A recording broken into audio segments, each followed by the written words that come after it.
If the only world you interact with is the 3D, then you are destined to repeat the past and never create anything new. I understand that is a very condemning message. However, I can't emphasize enough your imagination. Your imagination is the reason why there are so many things possible in your life. It is the reason why your identity is the way that it is. It is the reason why we resist against the 3D. It is the reason why we have a gut feeling. It is the reason why we can close our eyes and see outcomes. It is the reason why we dream. It is the reason why we sometimes will hear the opinions of others and be like, that doesn't sound right. It's the reason why we believe in Santa Claus. And that's the prime example. And today in this video, I am going to show you how to just interact with your unseen. It's not a 1, 2, 3. I mean, there's gonna be some stories throughout this video, but we wanna get you rolling with your unseen. When everybody talks about imagination, the creative part of your brain, the right part of your brain, I think it's really important for people to point out that everybody has a different imagination. Not all intrusive thoughts are the same. That's just a fact. And for you, you have a particular, very unique set of skills. I know I'm talking like Liam Neeson's right now. A particular set of unique skills that allow your imagination to function. And your imagination is unlike any other imagination in the world. The person that imagined the brick is not the same imagination that, came up with shelves. Like, it's not the same mind that came up with the wheel. It's not the same mind that, like, everybody's imagination is collectively working together to create what we see in the 3D. And how we even name things. Like, grass is literally, you can probably look down like a history of linguistics on how the word grass in the English language came about. And how it didn't mean grass in the first place. I don't know, but the whole point is that people apply their imagination and then how they assert organizationally what they want to call things, build things, create things, and it just keeps going forward. That is how we make sense of the 3D, by labeling things. But then to create it, we have to have our imagination in the first place. So for you to interact with your unseen, you first have to, as we said in the last video, acknowledge that there is not only just an unseen, but there is a world of unseen. I'm gonna take you into my world for a second here, because as I was doing the last video, I found that I was like, this is why things are the way they are in my life. I will start at the beginning of a story. I'll begin telling that story. I'll skip chapter 3. I'll go to chapter 6. I'll go back to chapter 4. And then I'll go to the end of the story. My brain is, the way that I work sometimes is fragmented. And I remember certain professors and teachers saying, this is beautiful, beautifully written. I don't even know what's going on now. And I'm like, I left out that whole part. I'll add that part in. And they're like, this is great story. Where was that part in the beginning? I'm like, I don't know. I just started jumping around. So the way that I deal with the unseen is, 1, it's fragmented, and 2, I trust that I'll be able to put it together. I mean, that's the 1. But the 2 is that I am constantly interacting with my thoughts of what I have listed to do for the day. And then they call it the muse, like when it speaks to you and you're like, I'm inspired. I should write that story. And they go like this sometimes, and it just like they crash. So I'll be like, today, I have to email clients. I have to type out a worksheet for an editor. And 3, I have to list out content that I'm gonna release for this album. Now that's all just like pragmatic stuff. That's like beep, bloop, blorp. That's those things. At the same time, I'm thinking about a feature film that, what is the second act gonna be like? That's a cool little note I heard. Wow, I wonder if that would be a cool tune for the interlude for the upcoming album. Man, I never heard it said like that. I got to write that down. Like I'm constantly having both go at the same time. And this is not a video on how to like sort all this out. That's for another time. But this is the idea. It's that I have fully accepted that my unseen is not going away.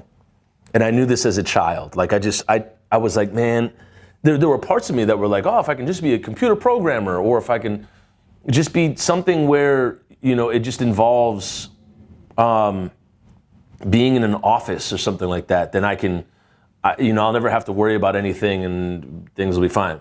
And I found out very quickly that was not going to happen. I was getting put in detention very often for just not listening and like running around. And then it got to the point of being suspended in middle school because once you get X amount of detentions, then you're getting suspended.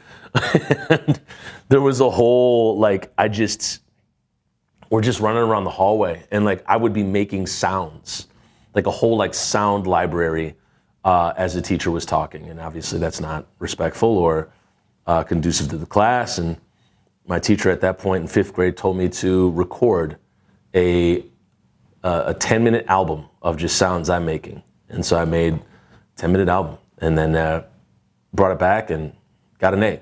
So there was that.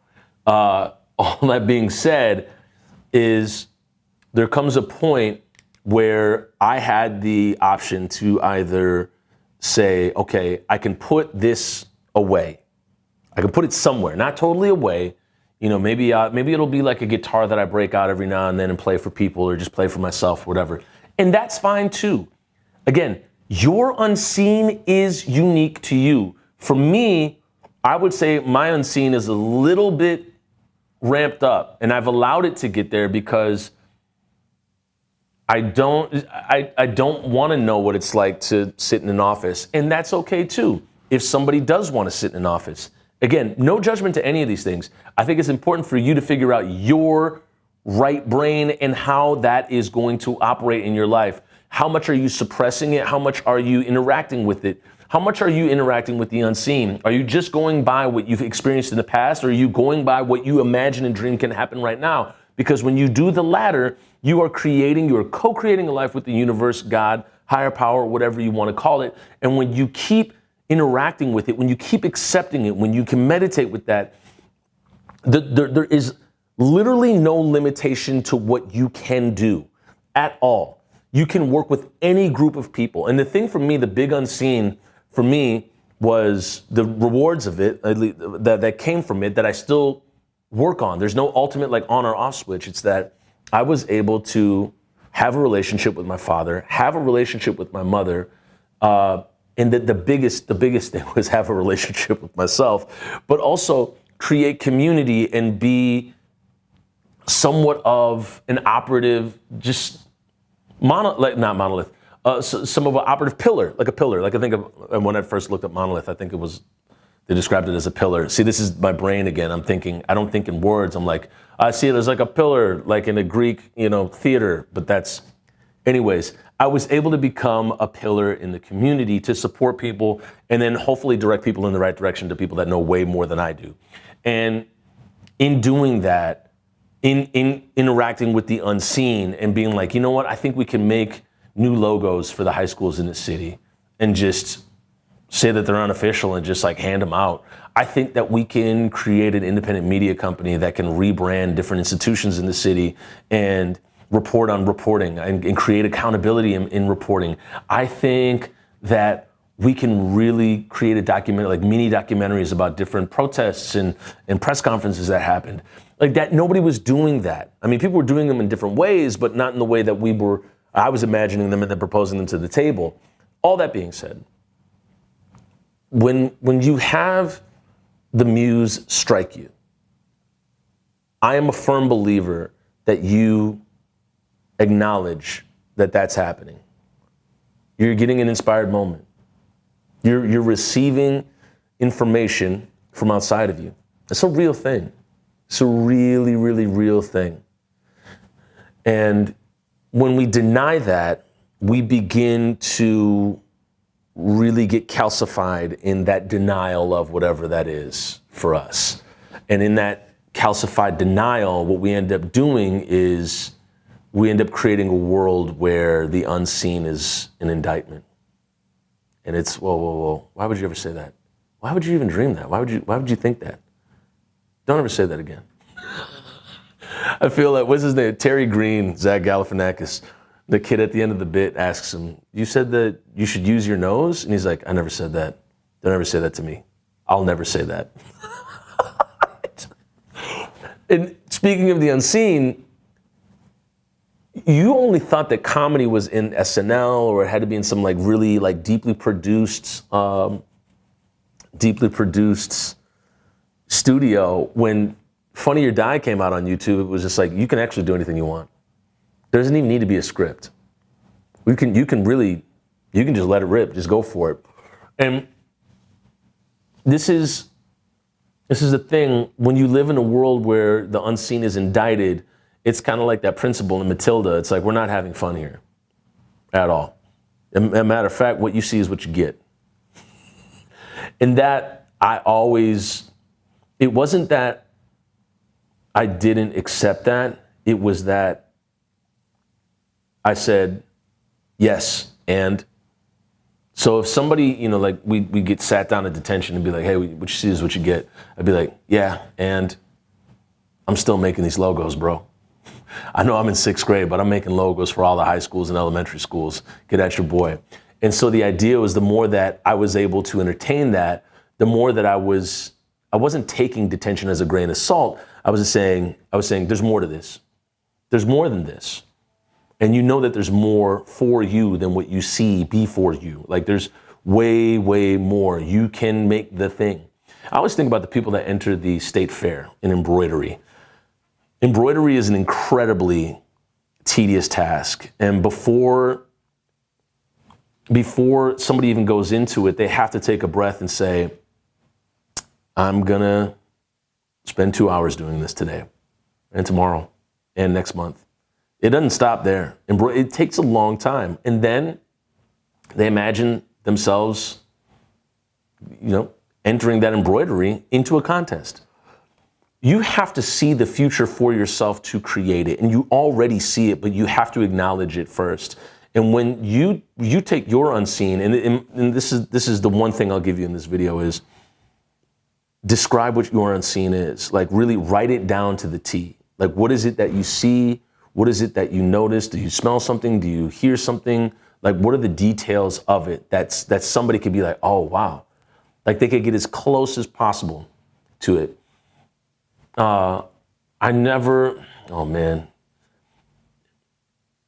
Write it down, and once you make it specific to you and figure out your unseen, you are then able to live in the end of it. Now, the thing that we need to talk about before we get to the end of this video is, what are the parameters that have been given to you? What are the boxes that have been given to you? What are the labels that have been given to you? And I'll wrap this up with a little story. I saw a poetry slam in high school, and I was like, ooh, I like that. I want to do that. So I wrote, and I got into the poetry slam, and I competed in 3 national poetry slams, 3 years in a row. 4th year, I almost competed in it, and then I had a hernia, and I was out. So I wasn't able to make practices, so they were like, hey, you didn't make practices, get off this team. I was like, all right. And I just thought that was the end of spoken word. I was never going to do spoken word again, because the only way you're going to do spoken word is if it's in a poetry slam. It's not possible outside of that. And then I saw David Sedaris. A friend invited me to see David Sedaris read some of his short poems, short stories, and just talk to an audience. This man sold out an entire theater in downtown. I was like, hold up, what? And people just laughed, and they had a good time, and they're sitting and drinking, and they were listening to him talk, and I'm like, wow, this is impressive. This is really cool. I said, I want to do that. I'm going to do it. So I booked out a studio, and this is actually online, White Pages Gallery, Toussaint Morrison. And I booked it, which means I paid for it, and I rented out the space. And then I just made little flyers, and I said, I'm going to do my show. And I got up there, terrified. Dog, your boy was sweating. Like, it was not, I was like, what did I do? Can I get out of here now? I don't want to be here. And so did it. And it went, I look back at it and I'm like, holy crap, that was pretty cool. And I kept doing it. And then I kept recording other music shows that I did. And I was like, oh, I think this is what I'm going to do from now on. Like, this is my move, is to document each show that I do so I can get better at the shows that I do. And I just want to keep doing that. And that's all I want to do. And I've created a world outside of poetry slams entirely. And now the way that I write is different, because I think of these spoken word shows and releasing a book and this is that and the third, like it all goes hand in hand. That's just how it works. It's beautiful and I love it. And I have so much fun curating what are the stories I'm going to tell and what am I going to talk about, and then working it into a book. And then what does it come back to? What does it come back to? It comes back to me in 6th grade or 7th grade, sitting down making logos for all the other elementary schools. Now, obviously, different person, more life experience, my brain is a little more formed. But I'm still entertaining the same imagination, and the monetization of it and the business of it, those are videos for another time. And I will get into that because I think that's important for anybody that's engaging with the unseen, because you are working within a parameter, within the infrastructure of an economy, of an economic frame, which is usually capitalism. And so you have to sometimes keep that in mind. Sometimes I'm like, oh, I can do this for free and worry about it later. But that was how I started creating and writing differently. I stopped writing spoken word because I stopped doing poetry slams. That was like literally like almost 10 years. So about 7 to 8 years I didn't write, and then for those 2 years before the White Pages Gallery thing, I was like, I'm gonna do something. But I created an entire new way of being as an artist by dealing with the unseen. Now, what is your unseen, and how can you begin to interact with it? I'm not talking about going all the way to like book like out like a space or anything like that, but how can you interact with it? How? I saw somebody quit their entire job because they started dealing with the unseen. And now they have an entire business based off of their art. It happens all the time, but it's the level of conviction and commitment, not just commitment, but conviction and commitment that you have to your unseen that will get you to the other side of it. So I wish you the best of luck with that. This video is getting very, very long. We're going to make another one dealing with conviction and commitment in the unseen. And then I believe there was something promised from the last video. We'll integrate it all into the next one. Thank you so much for watching this. If you have any questions, if you have any comments, if you have any questions, put them in the comments, and we will see you in the next one. Bye-bye.